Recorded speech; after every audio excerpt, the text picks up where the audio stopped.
কষ্টের বিষয়। 4 আগস্টে যখন আমি ফেসবুক পোস্টে করি মিছিলটা, তখন আমার বাসায় ছাত্রলীগের হামলা হয়।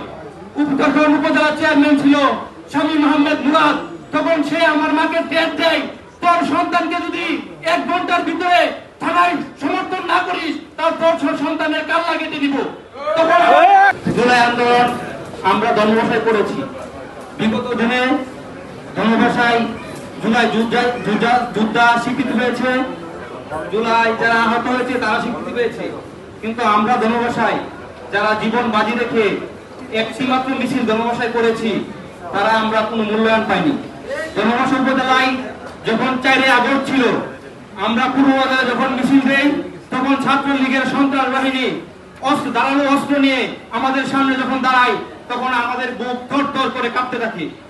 ওইগুলোকে আমরা উপেক্ষা করে আমরা ছাত্রদল করি। আমাদের সমস্যা একমাত্র আমরা ছাত্রদলের কর্মী, এজন্য আমাদের জুলাই কমিটিতে বা জুলাই গণ অভ্যুত্থানে রাখা যাবে না।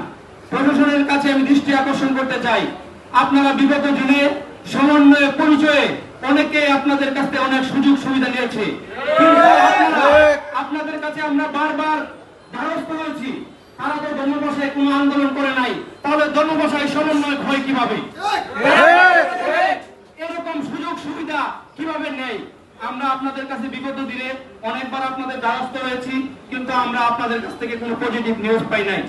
আমরা এখনো ওই দিন জুলাই কমিটি নিয়ে এখানে মিটিং হয়েছে, কষ্টের বিষয়। 4 আগস্টে যখন আমি ফেসবুক পোস্টে করি মিছিলটা, তখন আমার বাসায় ছাত্রলীগের হামলা হয়। তখন উপজেলা চেয়ারম্যান ছিল শামীম আহমেদ মুরাদ, তখন সে আমার মাকে ডেট দেয়, তোর সন্তানকে যদি 1 ঘন্টার ভিতরে থানায় সমর্থন না করিস তার তোর সন্তানের কাল্লা কেটে দিব।